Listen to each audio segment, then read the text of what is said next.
Hello there, YouTube. I am Civilopedian from Civ Fanatics Forum. I also post as Revelation 21.6. I've been playing the game for about 22 years. I'm 28 now. So I started back on Civ 1 on the Amiga 500. I've played Civ 2, Civ 3. I played the Call to Power series 1 and 2. I'm pretty sure the only Civ I've not played is Revolution. But it's only recently that I've been, or fairly recently, that I've been taking it more seriously, trying to get better. I never used to play on high difficulties at all. I never even knew what it was like to play anything above Chieftain when I was a kid. But in more recent years I've been playing King, Prince, Emperor, and I'm trying to get better. I've watched countless videos on how to improve. People like Consentient, Filthy Robot, Rezo, Attain, or Attain from the forums, Mel Uncensored. I've watched all of their, well, not all, but a lot of their content, and I've improved a lot thanks to them. However, I can't seem to apply it as well as they do. There is some discrepancies. So what I want to do is work out why these discrepancies exist. Why do I fail to overcome Immortal or Deity when I can win on Emperor consistently and with ease? Perhaps not efficiently, and maybe that's something I could work on Emperor, but it's just, the game is just too easy on Emperor, and I just find myself with a tech lead. I run over the AI. It's too easy. But then when I step up to Immortal, I just can't overcome them, and I can't get a tech lead. There's always a one or two runaway civs, and I can never catch them. For example, in a recent game I had, I think I was playing with Shaka, and I dominated the nearby Spanish civilization, took their capital, and by the time I'd done that, maybe around turn 80, the Americans had a very, very high score. They built a bunch of wonders, and I was moving on to my next target, the Incans to the north. It's hard to see without showing you, but basically I was just preparing for war, building up my economy whilst I basically compensate for the time I spent building units in the past, trying to conquer Spain. And I get to what was it, civil service, and one of my scouts peers around America's territory, which had grown significantly. They had maybe 7, 8 cities. I had 5, 4 maybe, and this was Liberty as well. I'd gone Liberty, and this was 4 including the Spanish capital. And I pee around with my scout, and the guy's got Minutemen. I've not even upgraded my spearmen yet, and the guy has got Minutemen. I mean, how am I supposed to beat that? I've got even with crossbows. Like these Minutemen are just insanely strong. Without building forts and fortifying for like 3 turns with a pikeman, or maybe a swordsman. Like if I haven't got a pikeman around, I don't stand much of a chance, especially if I'm in range of a city. So, that made me think, do I want to get better? Yes, I do, and I've got to do something. I've got to figure out what it is that that, that can get me on par, at least, so that I can dominate the AI, because I have to say my objective is always domination. I don't allow any other victory. My objective is liberty domination, more specifically, because I think liberty is the more fun option and most suitable for domination victory as well. I think honor is only supplementary to a domination victory.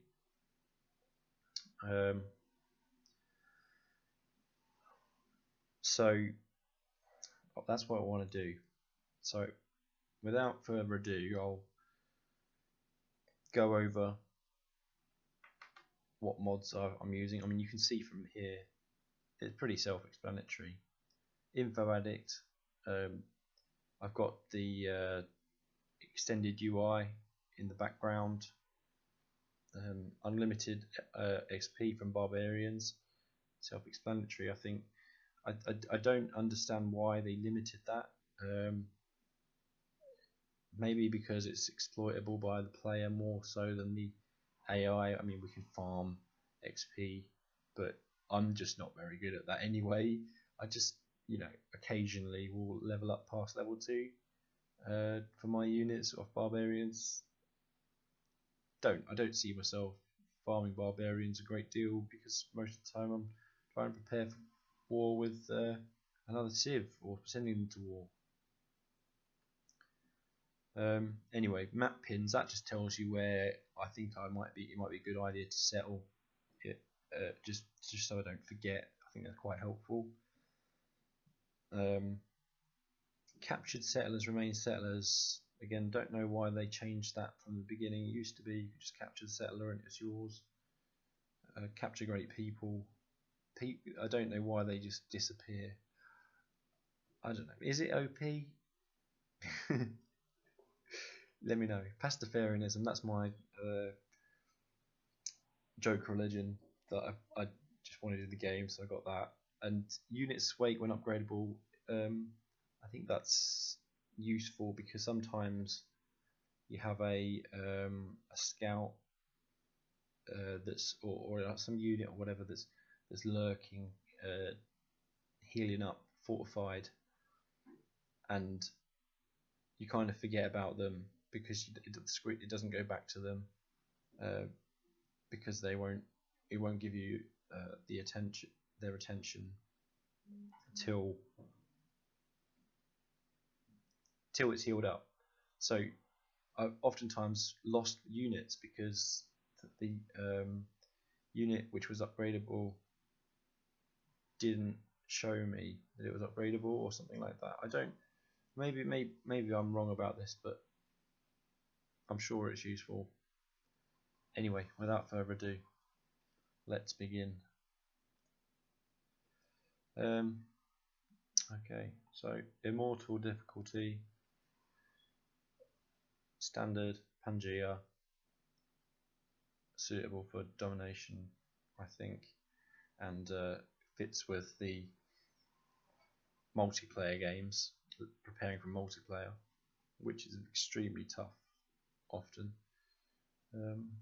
although it does let you build wonders more, but I'm not a wonder builder. I let the other people build those, then I take them off them. So, well, let's examine what Civ. I mean, should I go with Attila? Should I go with Shaka? Or should I go with the Mongols? There's a number, or of course, like Aachen, go with Wu Zetian. If you've not seen Aachen's series on China, deity, domination, liberty, domination, you have to see it. It's an absolute clinic. I've never seen anything so good as his execution of this. It's just flawless, almost. I mean, he makes a couple of mistakes, but he still just wipes the floor with the AI. He does it in style as well. So check that out on YouTube. I think I'm gonna go with the Mongols and play around with them. I've not actually had any experience with them. I think this combat strength when fighting city-states or attacking a city-state is not immensely useful, because why would you attack city-states? Because they give so much benefits. You don't want to take them. I think it's kind of a role-playing ability that I don't or will never use. All mounted units have +1 movement. That's something I can use, and these units are just phenomenal. As you can see, faster promotion, 50% faster, and double points towards getting a great general, which is not a great general, it's a Khan, which heals adjacent units. I mean, and it's got 5 movement. That's an amazing great general, and it makes sense to have a great general that moves 5 in the context of having Keshiks which move 5, because otherwise your war advance is slowed by waiting for the great general often. Anyway, so let's begin.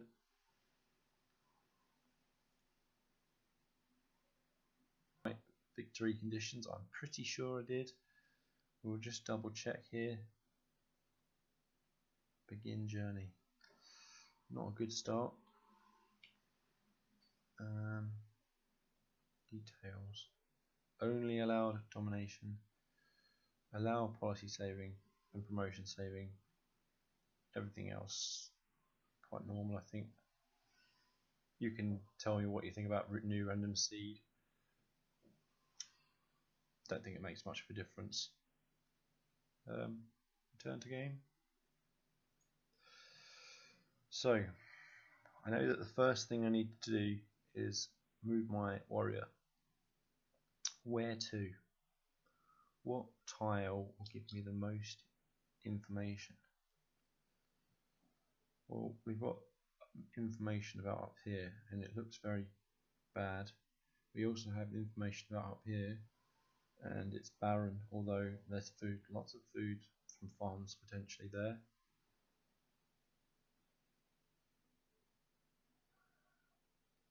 Tempted to re-roll. Let's have a look down here. Oh, tundra and such.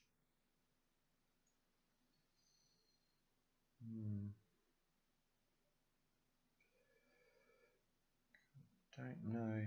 That appears to be tundra there. Oh, tundra sucks. Really sucks. Okay, so there is a river. There is silver here. So we've got 3 luxuries. That's good. And if I move to there, which would be next to the mountain, I'd miss out on the silver. So maybe I could go on top of the dyes and skip some happiness problems. Yes, I think I might do that. After all, I don't generally work dyes in the early game at all. Although there's no growth tiles here. It's just only 2 food. That's not good. Alright, so let's move down here and hope for the best. With the warrior, I'm going to move onto the hill to get more visibility, and I'm going to sell. Okay then, well that was unexpected. So on the first turn it spawned barbarians there. So production focus, trick, scout, and bombard, maybe not. Maybe I should not bombard. No, let's not bombard. We get the XP off them.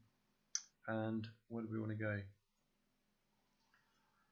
Based on this start, there's no religion viable. I don't think religion's that too useful for domination if you're trying to get it over and done with as soon as possible.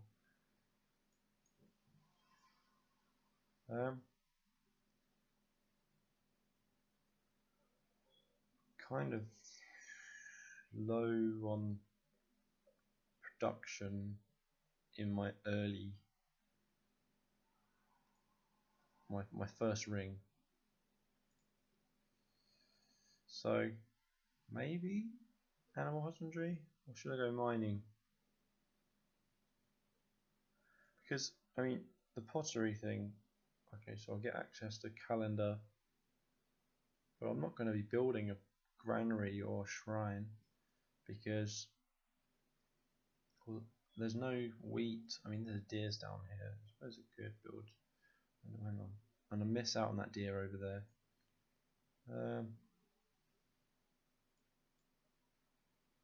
I don't know. Maybe I should just leave it here and just talk about what I want to learn, because these are the things that I want to. I've got it written down. What I want to improve upon. So, doing liberty domination on Immortal+Deity, I want to learn how to tech in the most efficient way possible. Now, normally, yes, it's situational, especially early on, because you're usually taking towards the luxuries. But I think when you get to classical and medieval, it's more set what you're going to do. You're going to be going for philosophy, get that national college up, and you're going to be going for engineering, currency, and then you're going to go for guilds, so you can get machinery, which will not be got in 140 turns, it will be got in less than that. And you're going for civil service as well, because just that on its own, that food from farms increased by 1, and on this start 1, 2, 3, 4, 5, 6, 7, 8, potentially 9 tiles, which can be an extra food from a farm, so it's going to be quite incredible. But when you go domination, I don't think civil service is like that useful. So, and you want to go for machinery, so you're going to, I think you're going to go through guilds, and then you're going to go to machinery, and then you're going to catch up with the rest. Obviously we're going to be going for Kashyyyks, so it would be go to, I think with Mongolians you'll be going to civil service after guilds and machinery, and then you'll go to chivalry, and in the meantime build a bunch of horsemen.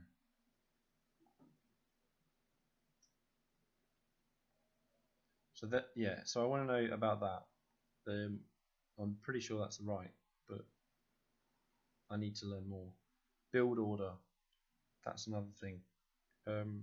So I know in the early game you go like this, typically. Oh, well, scout, scout, monument, or scout, monument, scout. And there's some debate as to which is better. I feel like it's more of a gamble when you don't put the monument in, because there's been games where I just missed out on a culture ruin. So going double scout does enable you to explore more of the map earlier, get extra money from the city states and such like, and get ruins that might not necessarily be culture sooner. And you've got higher chance of getting those ruins the earlier you get the scouts out. But you potentially give up your policies, getting as quickly as possible to collective rule and to citizenship.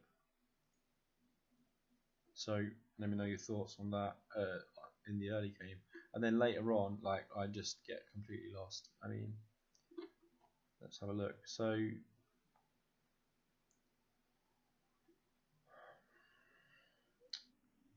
by around turn 60, 70, I'm looking at rolling over my nearest civilization. I'm building libraries, to get ready for the National College. I'm generally not building any wonders, although occasionally I might build pyramids, because the AI doesn't always build them. And you get the great engineer point, which is quite strong, because if you're not getting any great engineer points or great scientist points because you're not building any wonders, then you're potentially missing out on a lot of things, more so with the great scientist, because you can plant academies and get that extra science and then catch up to the AI that way. So I don't know, about this stuff, so tell me. How do you catch up to the AI in tech? That's what I want to know as well. Like, that sounds like one way you can do it, but I've just got no clue. Like, I think you could only really really tell how I'm doing by me telling you some sort of numbers. Beakers wise, I think you're looking at maybe 20, 30 by turn 60. I don't think that's good enough, really, and I don't know what it is I have to do to get it more. I know caravans, you can use those, but is it better to use the caravans to pump your capital with food? I don't know, because food is population, is science, but then there's an opportunity cost because you're not getting the gold, you're not getting the science of the AI, and that's potentially maybe up to 8 science, 8 beakers a turn. Who knows? But that's another thing. I always struggle for population as well. I post my stuff on screenshots, games on Cybernetics, and then they're saying, well, your population is too low. And this is even by Liberty standards as well. Obviously, population is lower on Liberty because you can't necessarily sustain happiness without the city connections, or religion maybe. That's something religion is useful for. So, what sort of numbers should I be aiming at? Let me know. What do you do when you're dealing with a runaway civilization? How do you cut them down to size? How do you give up? Do you just quit, rage quit? What do you do? Because sometimes they just get so far ahead. There's no way you can catch up until you'd have to go right to the end of the game where everyone has teched everything. But even then, their units, the amount of units they will have is just so much larger. Even if they went traditional, it just seems their production is just off the charts. and can't compete, I don't know. And I've been there and done it, and it's just annoying. So don't know what to do. What sort of culture per turn should I be aiming at? How much gold per turn? At what turn? When should I run specialists? That's another thing. I feel like I'm sacrificing growth by not running by running the specialists. So then I'm sacrificing population. So then I'm sacrificing science. But then I'm also sacrificing science by not running the science specialists.